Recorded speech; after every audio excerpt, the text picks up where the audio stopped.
With spring now right around the corner, you might be thinking of making an addition to your garden. Taft gets some ideas from our garden expert, Paul James, for 2 works for you in the garden.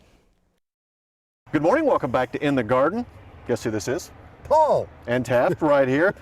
Guess what? We're moving through wintertime, we're heading toward the spring, and we're standing in front of a bunch of trees. Yes. Why are we standing in front of a bunch of trees right now? Because it's still a perfect time to plant a tree. Okay. And I'm going to show you how to pick the perfect tree. The perfect tree. There is a way to pick a perfect tree. Paul's preferred procedure for picking the perfect tree. Wow. I got to work on that one. Okay, what do we have here? Well, we have a Brandywine maple here. Okay. Beautiful tree, does great in this area. But what I want to encourage people to do is you start down here when you're picking a tree. May seem a little counterintuitive, but this is where you want to begin. Okay. Because first thing, if you don't mind getting your hands dirty, you got to determine whether you've got a container grown tree or a balled and burlap tree. This is B&B, as we say, balled and burlap. That gives you some idea, of course. Okay. But the planting technique is going to be a little bit different with a balled and burlap tree as opposed to a container grown. So container grown, they'll be in the big black pots that we have all over the place.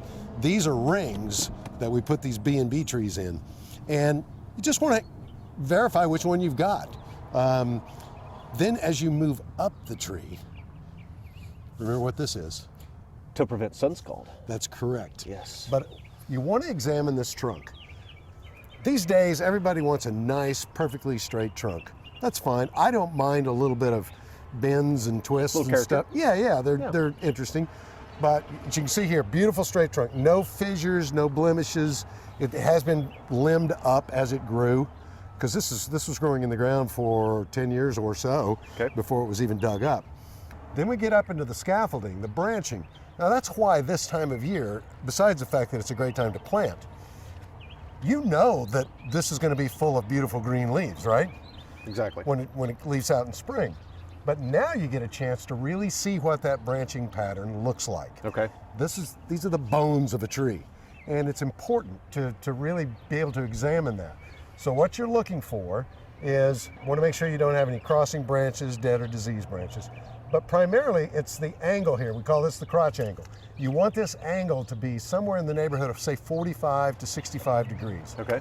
If it's any greater and it gets a snow load or ice, Could break off. it's going to break off. Okay.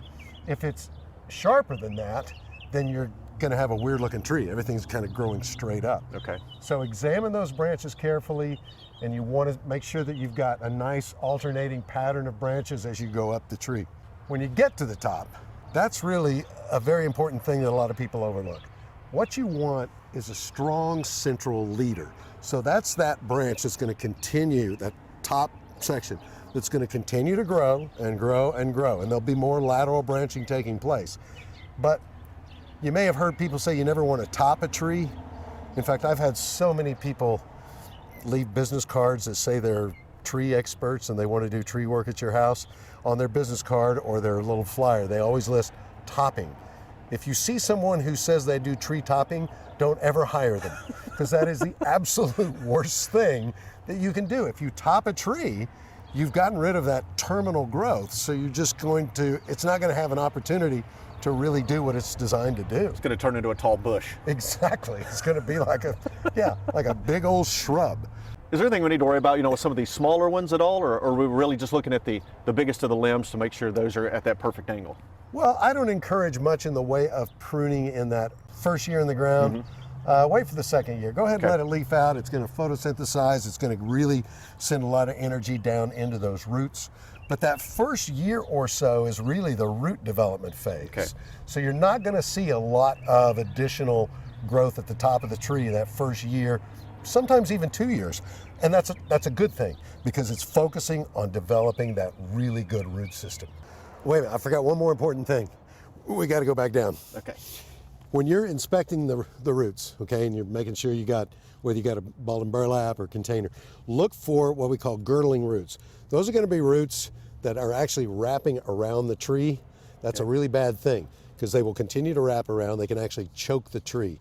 So look for that. You don't want that. You can prune them in most cases, but it's not a good sign when you've got those girdling roots.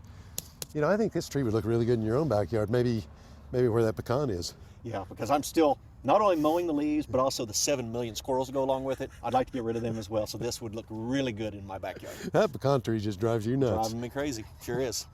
Not crazy, nuts. Nuts! Hey! Now, if you weren't